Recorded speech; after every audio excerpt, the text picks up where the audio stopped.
After these things Paul departed from Athens and came to Corinth. He found a certain Jew named Aquila, a man of Pontus by race, who had recently come from Italy with his wife Priscilla, because Claudius had commanded all the Jews to depart from Rome. He came to them, and because he practiced the same trade, he lived with them and worked, for by trade they were tent makers. He reasoned in the synagogue every Sabbath and persuaded Jews and Greeks. But when Silas and Timothy came down from Macedonia, Paul was compelled by the Spirit, testifying to the Jews that Jesus was the Christ.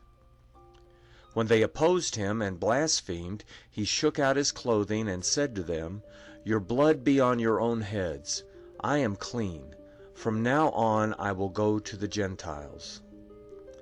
He departed there and went into the house of a certain man named Justus, one who worshipped God, whose house was next door to the synagogue.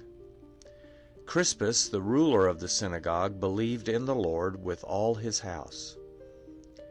Many of the Corinthians, when they heard, believed and were baptized.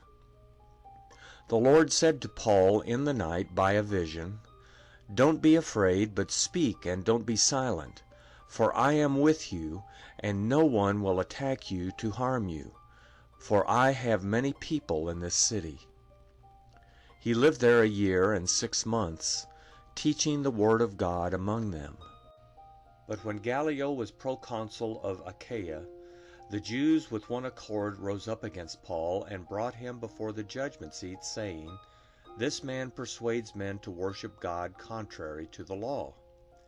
But when Paul was about to open his mouth, Gallio said to the Jews, "If indeed it were a matter of wrong or of wicked crime, you Jews, it would be reasonable that I should bear with you. But if they are questions about words and names and your own law, look to it yourselves, for I don't want to be a judge of these matters." So he drove them from the judgment seat. Then all the Greeks seized Sosthenes, the ruler of the synagogue, and beat him before the judgment seat. Gallio didn't care about any of these things. Paul, having stayed after this many more days, took his leave of the brothers and sailed from there for Syria, together with Priscilla and Aquila. He shaved his head in Cenchreae, for he had a vow. He came to Ephesus, and he left them there, but he himself entered into the synagogue and reasoned with the Jews. When they asked him to stay with them a longer time, he declined. But taking his leave of them, he said, "I must by all means keep this coming feast in Jerusalem, but I will return again to you if God wills." Then he set sail from Ephesus. When he had landed at Caesarea, he went up and greeted the assembly and went down to Antioch.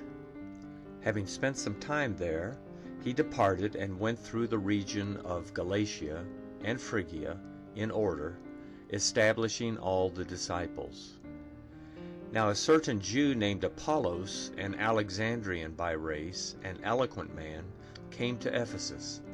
He was mighty in the Scriptures.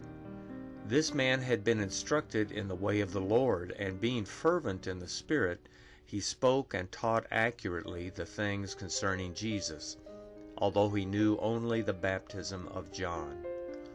He began to speak boldly in the synagogue.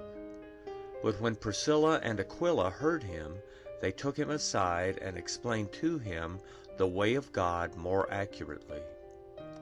When he had determined to pass over to Achaia, the brothers encouraged him and wrote to the disciples to receive him. When he had come, he greatly helped those who had believed through grace, for he powerfully refuted the Jews, publicly showing by the Scriptures that Jesus was the Christ.